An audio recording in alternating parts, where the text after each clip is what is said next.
Rien n'est impossible quand on a la volonté d'être souverain. Désormais, le Burkina Faso dispose de ses propres 2 data centers inaugurés par les autorités burkinabées le vendredi 23 janvier 2026 à Ouagadougou. Un acte fort de sens qui témoigne une véritable révolution numérique, économique et même politique. À l'instar de plusieurs pays africains, le Burkina Faso a pendant longtemps hébergé une part importante de ces données hors de ses frontières. Et cette situation résulte d'un manque de patriotisme, mais avec l'arrivée de la révolution progressiste populaire, la souveraineté n'est plus un simple mot. Les données sont devenues une ressource stratégique au même titre que l'or, l'eau ou l'énergie. Celui qui les maîtrise décide, celui qui les perd dépend. Les autorités burkinabées l'ont compris et ont mis en place 2 data centers afin de rapatrier la mémoire du Burkina Faso. C'est quoi un data center? Quels sont ses avantages? Comment fonctionne-t-il? Autant de questions pour mieux comprendre cette infrastructure numérique avec nos 2 invités sur ce plateau. À ma droite, j'ai M. Tarwende Adrien Nathanaël Consembo, DG du groupe Netforce. Bonsoir M. Consembo et bienvenue sur Kaziba TV. Merci M. Da et merci pour cette invitation sur Kaziba TV. C'est un plaisir pour nous de vous avoir sur notre plateau. Alors, à ma gauche, j'ai M. Assamadou Guiré. Il est membre de la Société burkinabé de géopolitique. Bonsoir et bienvenue. Bonsoir, M. Da, et bonsoir également, M. Consebo, et merci pour l'invitation.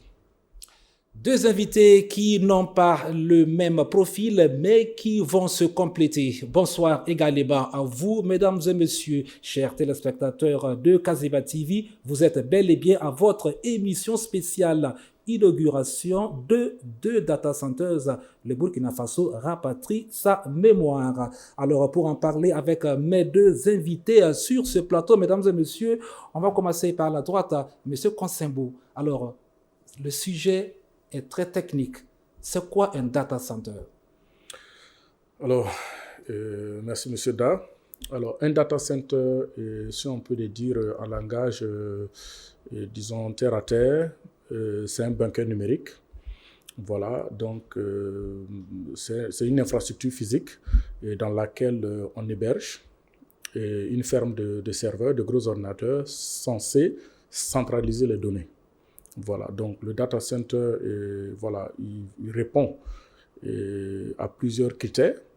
Il y a d'abord le principe disons de puissance, de pouvoir centraliser un très grand volume de données et de puissance de calcul également. Et également, on a également la disponibilité. Voilà, la disponibilité. Et quand on parle de disponibilité, on a également l'aspect sécurité.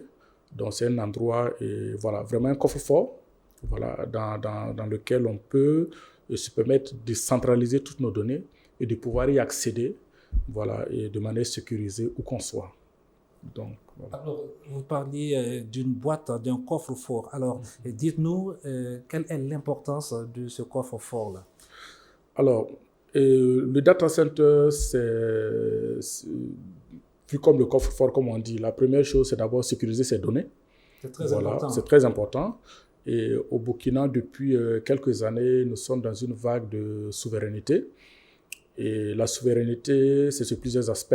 Voilà, il y a les aspects qui sont portés par sur les aspects sécuritaires et autres, voilà, politique et tout le reste. Mais on aime souvent dire que les données, c'est l'or brut du XXIe siècle. Voilà, donc qui maîtrise tes données, tu maîtrises.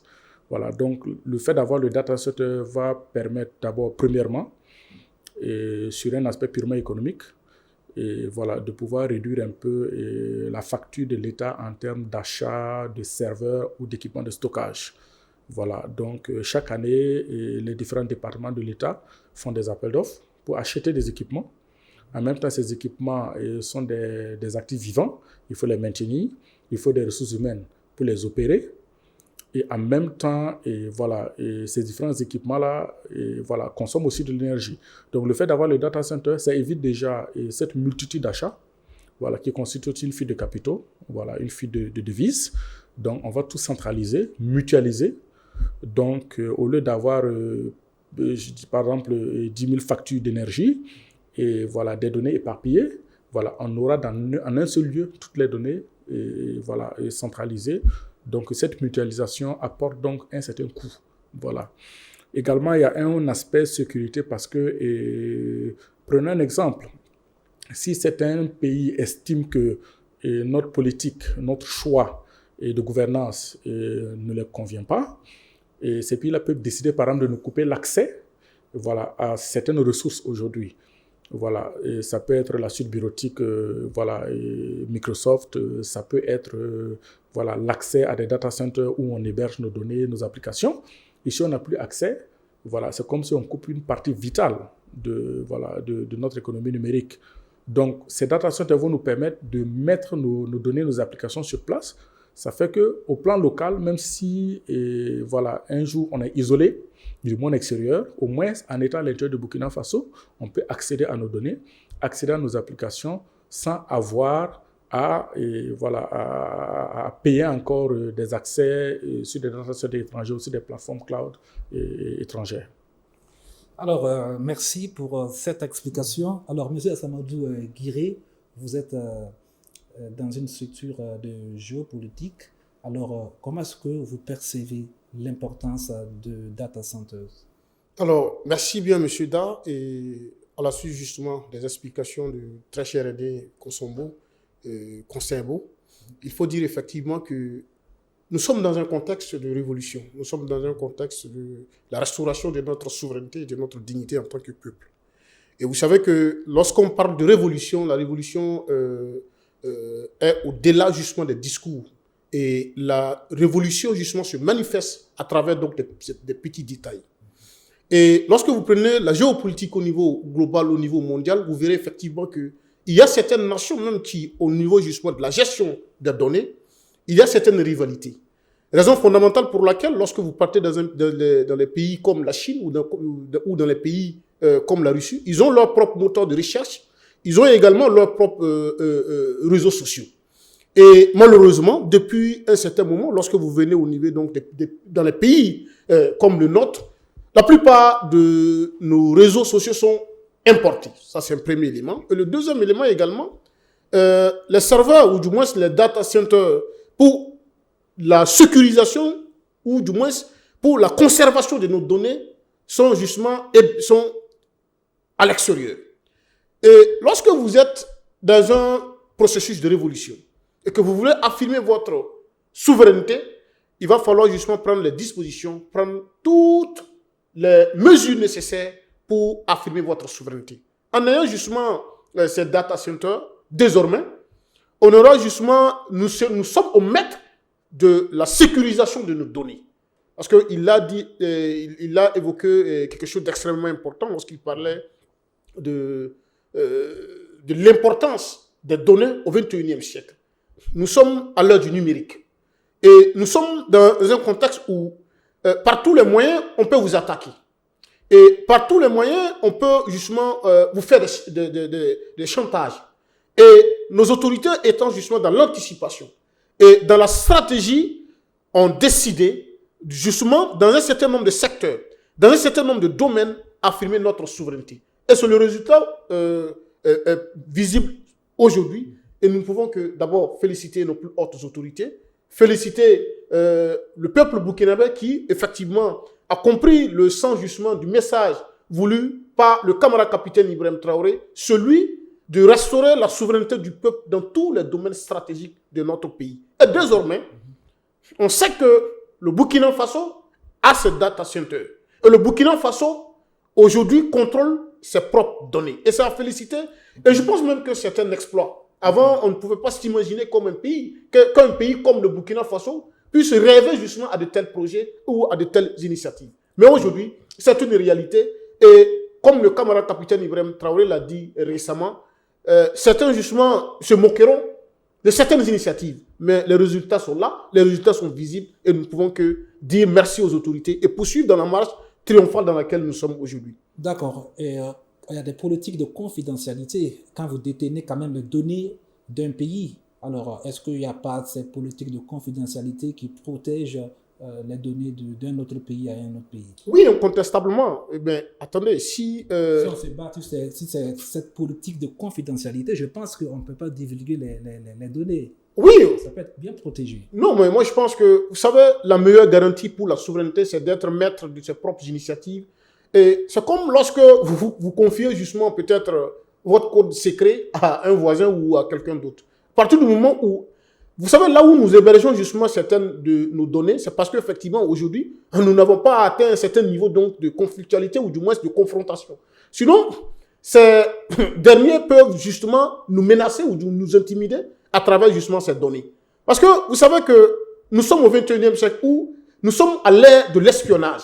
Et l'espionnage, vous savez, dans tous les domaines industriels, administratifs, politiques, diplomatiques et sécurité. Nous sommes dans un contexte d'insécurité où ceux-là qui, naturellement, accompagnent les groupes armés terroristes, aujourd'hui, détiennent justement certains data centers où nous hébergions certaines de nos données. Cela veut dire que nous avons en face de nous, nous hébergeons même certaines données au niveau donc de certains adversaires. Aujourd'hui, lorsque vous prenez dans la plupart des pays africains, ceux qui contrôlent nos données, c'est le groupe GAFAM.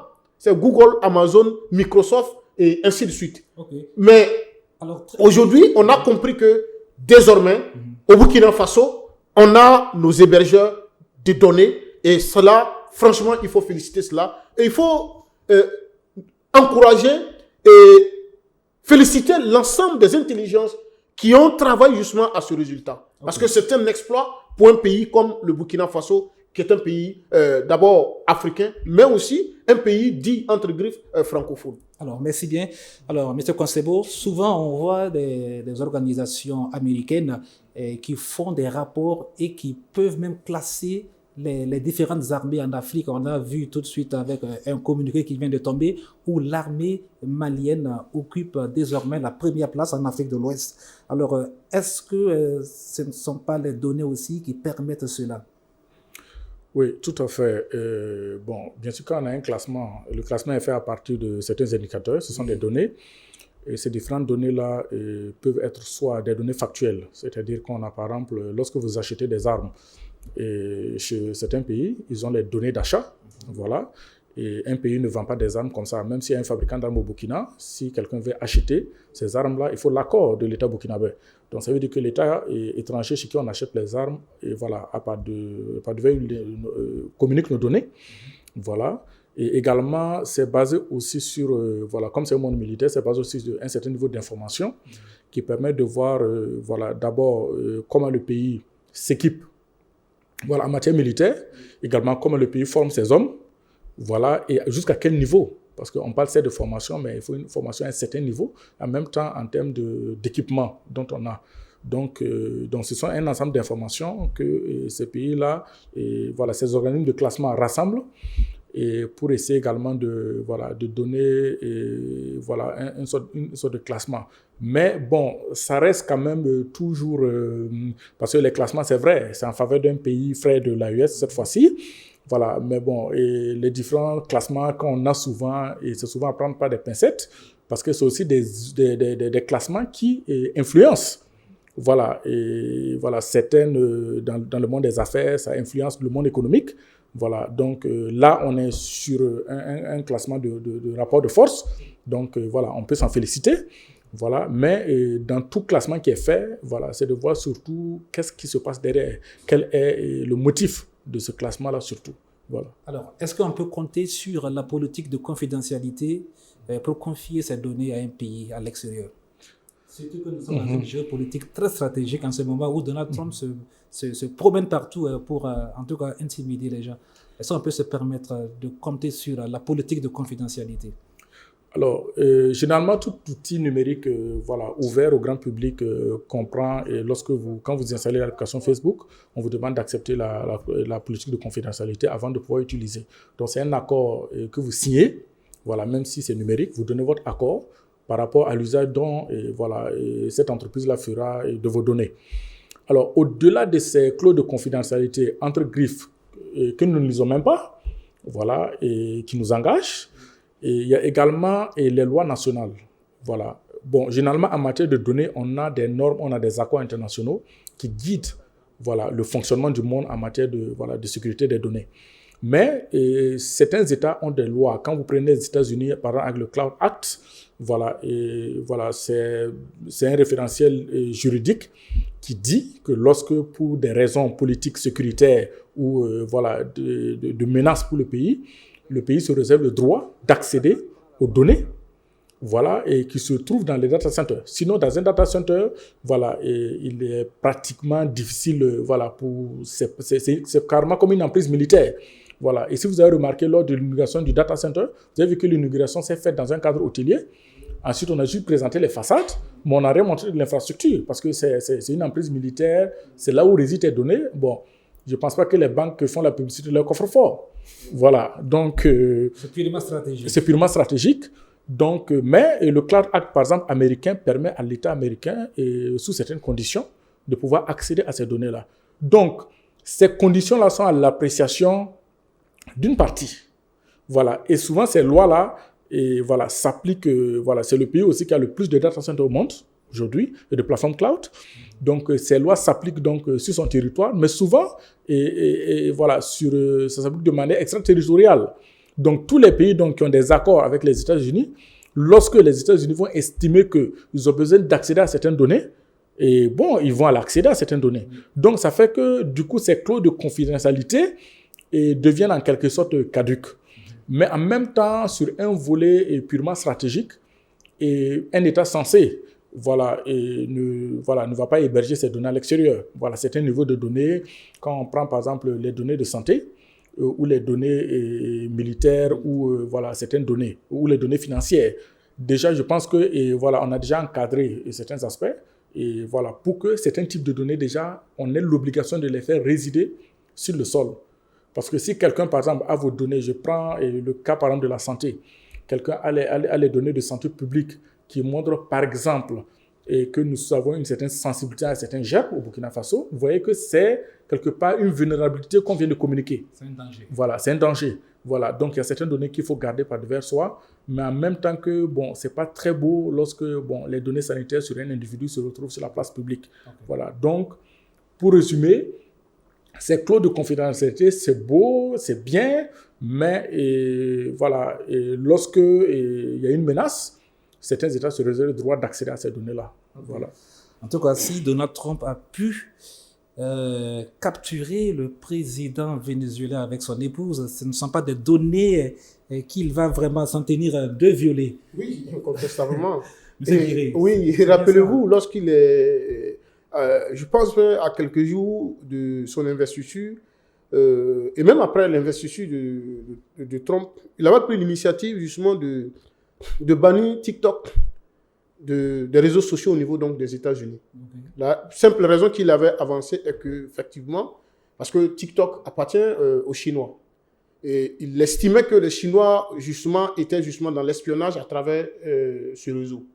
Et nous estimons que si les Américains ont ce droit, ou du moins ont cette intelligence de penser effectivement qu'on peut passer par d'abord les données pour espionner l'industrie militaire, l'industrie même économique et administrative américaine, nous estimons que nous aussi, en tant que peuple, en tant que Burkinabé, nous avons aussi le droit de réfléchir à comment protéger nos données et à l'avenir, pourquoi pas avoir aussi nos propres applications ou du moins nos propres réseaux sociaux. Parce que c'est extrêmement important. Oui, ça va venir parce qu'il y a la promotion des établissements techniques. Oui, incontestablement. Et le chef de l'État, le camarade président avait effectivement souligné la nécessité de la mise en place des infrastructures techniques pour faciliter l'émergence des intelligences au niveau du Burkina Faso. Il a même annoncé bientôt la construction d'une université purement technique et technologique sur les domaines clés et très pointus pour accompagner la révolution progressiste et populaire dans laquelle nous sommes aujourd'hui. C'est de dire effectivement qu'aujourd'hui, les Français ne pourront jamais accepter que leurs données justement soient hébergées au niveau de la Chine. Les Américains également, pareil. Et les Chinois aujourd'hui hébergent leurs propres données. Et tous les peuples sérieux qui se respectent ont ces types de démarches que nous avons aujourd'hui. Parce que c'est la seule alternative pour un pays qui veut justement se protéger du reste du monde. Okay. Parce que nous sommes dans un monde où le camarade capitaine Ibrahim Traoré l'avait si bien souligné. Oui, les faibles vont disparaître. Vous savez, nous sommes en train de nous donner les moyens pour être forts. Et pour être fort, il faut tenir compte de ces petits détails allant justement dans le sens de la conservation de notre souveraineté. Et nous voulons être forts. Et pour être fort, il faut jouer justement dans la cour des grands. Et pour jouer dans la cour des grands, il faut être capable d'héberger ses propres données. Et c'est ce à quoi on assiste aujourd'hui et nous ne pouvons que féliciter nos plus hautes autorités. Merci Assamadou Guiri, on vous a compris. En Afrique, parmi les 54 pays, seulement 35 disposent d'un data center. Alors, tout récemment, le Burkina Faso qui vient d'inaugurer ces 2 data centers. Alors, qu'est-ce qui pourrait expliquer cela? Le coût ou bien manque d'infrastructures pour implanter ces data centers dans les pays? Alors, déjà, je voudrais simplement rappeler que ce que nous vivons aujourd'hui à travers l'inauguration de ces 2 data centers, et je pense que Monsieur le Premier ministre avait annoncé que ce n'était que le début, qu'il y avait d'autres qui étaient en préparation. Bon, ce n'est pas un simple événement technique. C'est carrément toute une stratégie qui a été mise en œuvre. Je pense que Madame la ministre Aminata Zerbo-Savané, qui pilote la politique économie numérique du gouvernement, a annoncé 12 chantiers. Voilà, 12 chantiers majeurs, et dont un élément qu'on dit, zéro données à l'extérieur, et ensuite administration zéro papier. Donc, pour y arriver, il faut un socle. Donc, ce socle-là, c'est le data center. Donc, déjà, le data center, plusieurs pays n'en ont pas parce que, c'est une infrastructure, il ne suffit pas d'avoir un bâtiment, et ça répond à plusieurs critères. Il y a d'abord la question de l'énergie. Parce que lorsque vous décidez de centraliser les données, et des entreprises, des données bancaires, ou centraliser et des données d'entreprises et de plusieurs ministères, des données des hôpitaux dans un seul lieu, vous imaginez lorsque vous partez en consultation et que vous arrivez, ou bien vous voulez faire une opération bancaire, et on vous dit, attendez, le serveur sur lequel sont hébergées les données de la banque n'est pas disponible, donc patientez, vous avez une urgence. Ou bien lorsqu'on veut consulter un patient, on veut voir un peu son historique de santé et qu'on n'arrive pas à accéder aux données. Donc ça veut dire qu'il y a d'abord la question de l'énergie. Voilà. En plus, pour le Burkina, c'est déjà un défi très important qui est relevé parce que nous sommes un pays sahélien. Voilà. Et pouvoir faire un data center, donc ça veut dire que côté énergie, on a pris tous les moyens pour garantir le fonctionnement et 24/24 de cette infrastructure-là. Ensuite, il y a l'aspect de la connectivité. Voilà. C'est bien de centraliser les données, mais comment on y accède? Comment j'envoie mes données? Comment je récupère les données? Donc, il y a l'aspect connectivité. Je pense que depuis un certain nombre d'années, le Burkina a été l'un des pays de la sous-région à bâtir une infrastructure qu'on appelle le RESINA, le réseau de l'administration, et un réseau en fibre qui maille un peu tout le pays. Voilà, donc ce data center va se connecter à cette infrastructure-là. Donc ça veut dire que depuis un certain temps, quand même, on était dans une logique. Donc on a non seulement l'entrepôt où sont les données, on a les routes pour accéder à cet entrepôt-là. Ensuite, il y a le volet expertise. Okay. Parce que lorsqu'il y a un volet souveraineté, je centralise mes données, j'ai les moyens d'y accéder, mais en même temps, il faut l'expertise pour opérer ce data center-là, pour le maintenir, parce que du moment où ton data center devient un point de centralisation de données, ça devient aussi du point de vue de la cybersécurité, un point critique qu'il faut savoir sécuriser, qu'il faut des ingénieurs pour maintenir le fonctionnement. Donc ça veut dire qu'aujourd'hui, le Burkina Faso dispose des compétences, l'expertise nécessaire pour pouvoir opérer ce data center-là et de le faire vivre. Voilà, okay. Pour que parlant de compétences, pour faire vivre ces infrastructures, alors donnez-nous le côté économique de cette infrastructure-là, sur le plan social. Côté économie, on vous revient juste d'un instant. La question est attribuée à M. Assamadou Guiri. Alors, sur le plan économique, c'est rentable. Oui, incontestablement. Incontestablement. Je pense que le DG l'avait si bien souligné en disant effectivement que c'était des capitaux qui étaient en fuite lorsque nous hébergions naturellement nos données au niveau de l'extérieur.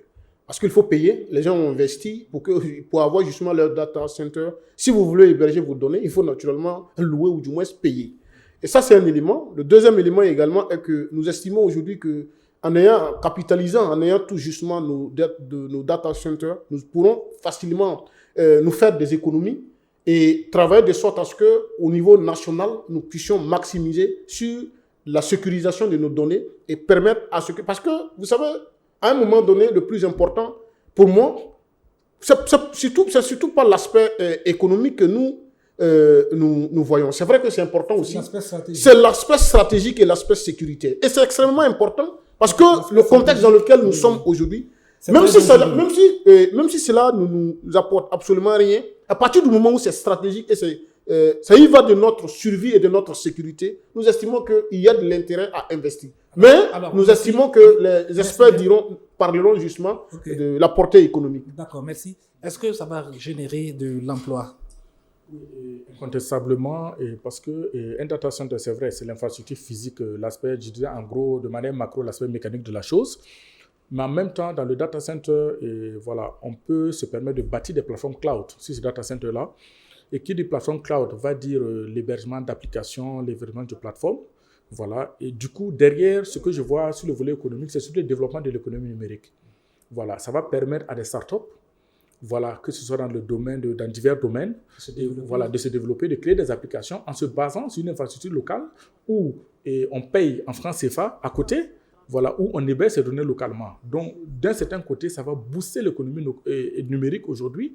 Quand on prend aux États-Unis, par exemple, vous regardez les plus grandes entreprises, vous retrouvez les sociétés technologiques.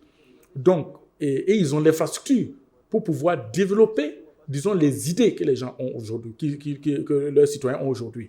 Donc, le fait d'avoir donc ces plateformes-là chez nous, ça va permettre à nos ingénieurs, à nos start-upers de pouvoir donc mettre en œuvre, voilà, leurs idées. Et cela ne fera que faire grandir l'économie numérique. Et pourquoi pas, le Burkina pourra, je le souhaite, dans un futur proche, mettre à disposition des applications que d'autres vont utiliser à l'instar de Facebook, par exemple, qui bénéficient d'un écosystème favorable à son développement. Donc, rarement Facebook tombe en panne.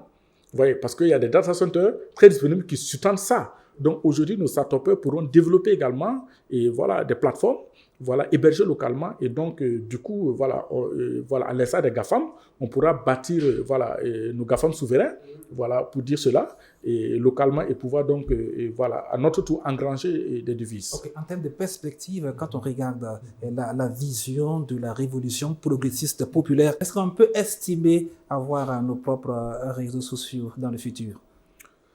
Alors, tout est possible. Oui, c'est possible. Voilà, c'est possible. Bon, c'est toute une stratégie et qui touche plusieurs domaines sur le plan marketing. Il y a assez d'éléments.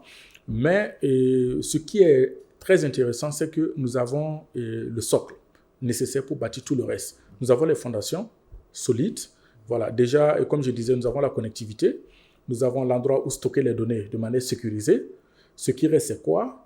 Et voilà, c'est la seule limite qui nous reste, c'est la limite de notre imagination.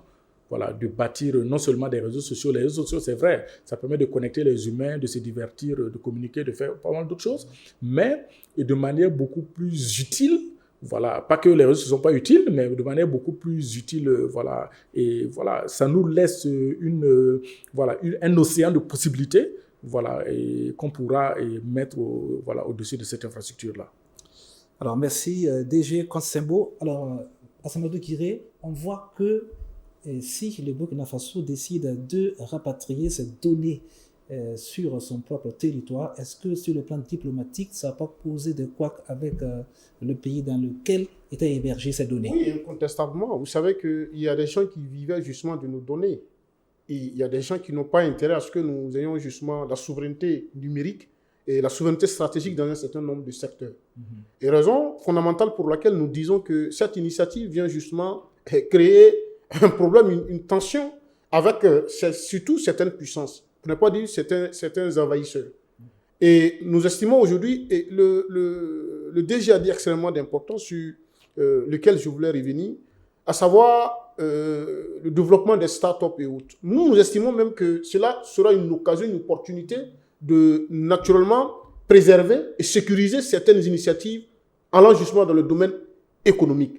Vous savez, rien ne prouve que ces mêmes pays ne volent pas certaines idées de nos jeunes qui ont leur start-up et autres. Si vous vous rappelez, depuis un certain temps, toute leur stratégie diplomatique au niveau de nos pays, c'est pour parler des start-up. Et ce sont eux qui font la publicité des start-up.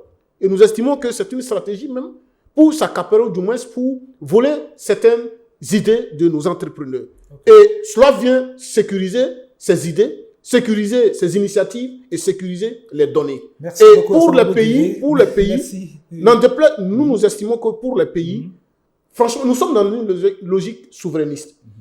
pour celui ou celle, si vous êtes une puissance ou vous êtes un pays, vous estimez que nous n'avons pas le droit d'avoir nos hébergeurs ou du moins d'avoir nos data centers, le camarade capitaine Ibrahim Traoré a suffisamment été clair. Nous sommes sur un chemin de non-retour et nous allons nous assumer. Si avoir nos data centers constitue un problème pour un pays, nous allons, comme généralement les jeunes le disent, si vous devenez un obstacle, en tout cas, nous allons vous allumer.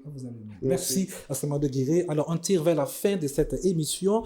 DG Consembo, alors rapidement, la dernière question avant de se séparer. Alors, les data centers, comment se fera le rapatriement? On parle de rapatriement de mémoire. Bon, comment ça va se faire le rapatriement? Est-ce que ça sera fait de façon technologiquement parlant? Bon, expliquez-nous un peu, vous qui êtes du domaine. Alors, disons, lorsque vous signez un contrat d'hébergement cloud, ou bien pour héberger que ce soit des serveurs dans un data center ou héberger des données sur une plateforme cloud, il y a un élément juridique qu'on appelle la réversibilité. Ça veut dire que c'est quoi? Et quand j'accède aux données, et quand j'accède à la plateforme, au data center ou à la plateforme cloud, et je viens stocker mes données, ou bien je produis des données que je stocke là-dessus. Alors, dans les contrats, il est prévu également, lorsque je romps le contrat, comment je rapatrie mes données. Donc, généralement, les hébergeurs cloud ne facturent pas les données et disons le déménagement des données vers leur plateforme. Ce qu'on appelle l'inbound, c'est un terme anglais. Mais l'outbound, lorsque tu veux récupérer tes données, c'est facturé par rapport au volume de données. Donc, il y a un aspect économique à prendre en compte. Mais juridiquement, tout contrat cloud est encadré par cette clause-là qui dit que c'est comme lorsque je loue une maison et que j'y habite, et quand je décide de déménager, le bailleur ne peut pas m'interdire de prendre mes effets. Je dois prendre mes effets, mais cependant, en venant, peut-être que j'avais que ma valise, mais bon, je me suis installé dans la maison, j'ai acheté des meubles et tout, donc en sortant, évidemment, le transport va me coûter beaucoup plus cher pour déménager. Okay, merci. Donc il y a cet aspect-là. Et donc, du coup, ça ne devrait pas poser problème, mais seulement, on va y aller avec méthode, commencer à rapatrier les données les plus critiques. Je pense par exemple aux données de sécurité, aux données de finances, aux données sanitaires.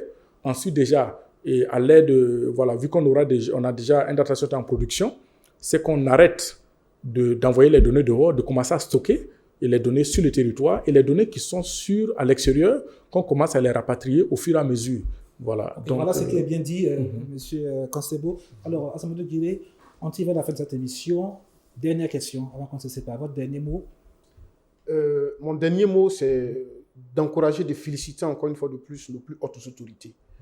Et dire que, vous savez, lorsqu'on observe toutes ces initiatives, on ne peut justement que se réjouir et se féliciter de la dynamique souverainiste dans laquelle nous sommes aujourd'hui. Et on a aujourd'hui nos data centers et je pense que le camarade Premier ministre l'a si bien souligné en disant que d'autres sont en cours justement sont en projet de construction. Nous devons toujours rester constants, rester toujours derrière nos plus hautes autorités parce qu'elles ont décidé de s'assumer sur toute la ligne et dans tous les domaines. Et nous leur disons merci et nous appelons le peuple à toujours remobiliser justement les énergies pour accompagner la dynamique dans laquelle nous sommes. Merci bien. Alors, DG Consembo, votre dernier mot avant qu'on se sépare. Alors, merci déjà pour la possibilité d'échanger sur ce panel. Alors, comme dernier mot, je pourrais dire que l'inauguration, ce n'est qu'un début.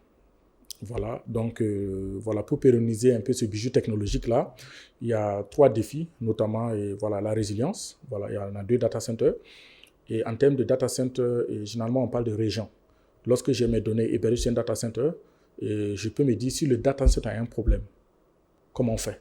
Donc, c'est déjà de répliquer des data centers similaires, de mailler le territoire des data centers. Ensuite, lorsqu'on parle de maillage, il faut joindre ces data centers. Donc, il y a l'aspect connectivité. Je rejoins un peu le chantier et poussé par Madame la ministre qui parle de zéro zone blanche. Où il faut interconnecter ces data centers-là pour permettre à ce que, lorsque, pour des questions de maintenance ou pour X raisons, je n'ai pas accès à un data center situé à Bobo du Lasso, que je retrouve la réplique de la donnée qui est hébergée à Tinkodougou à Waïguia, par exemple. On a également enfin le modèle économique parce que, c'est bien de construire un data center, mais c'est une infrastructure qui vit. Et en même temps, c'est de développer un modèle économique pour le rendre attractif. Et que au-delà de la contrainte d'héberger localement, que les entreprises localement voient un intérêt à y aller. voilà, à venir héberger les données là. Donc, il y a ce modèle économique-là qu'il faut présenter, le rendre attractif. 15 milliards, je pense, par les 10 prochaines années. Voilà. Ça a été dit que le data center va produire des revenus pour le Burkina Faso. Voilà, ces revenus-là viennent en fait d'une économie. Voilà, quand on économise, bien sûr, on gagne de l'argent. Donc, ça veut dire que lorsqu'on prend, voilà, disons, les plans directeurs de ces différents ministères en termes de digitalisation, ce qui était prévu en termes d'investissement et d'achat d'équipements, voilà, ça veut dire que ces éléments-là et ces lignes budgétaires vont être simplement supprimés. Voilà, et quand on fait la différence entre ce qu'on va dépenser dans la location de l'espace dans le data center et ce qu'on allait dépenser, voilà, en investissant dans des salles informatiques distribuées, on se rend compte qu'il y a cette économie donc, de 95 milliards, je dirais même plus, qui pourrait donc se dégager. Donc, en gros, voilà, c'est à féliciter. Et puis, voilà, on espère vraiment que voilà, ce sera assez attractif pour que nous, comme acteurs de l'économie numérique, voilà, on puisse y aller, voilà, pour héberger nos services, voilà, pour le bonheur des populations burkinabées. Merci à vous. Un sujet très stratégique, très technique. On ne finira pas d'en parler. Alors, c'est tout pour cette émission. Alors, c'est donc ici que l'on s'arrête pour cette émission spéciale qui était consacrée aux enjeux liés aux 2 data centers inaugurés la semaine dernière au Burkina Faso. Merci à vous, Monsieur Tegawene Konsebo, d'être venu. La Tarouende Konsembo. Merci, M. Da, pour cet accueil. Et voilà. Merci également à Assamadou Guiré d'être venu parmi nous. Merci également, Da. Ça a été un plaisir pour moi de parler de nos 2 data centers construits sans crédit. Ok, il faut bien le souligner, construit sans crédit. Merci à vous, chers téléspectateurs de Kaziba TV, pour votre constante fidélité. Également, merci à l'équipe technique qui a réalisé cette émission spéciale. L'info, c'est sur www.kazibatv.bf.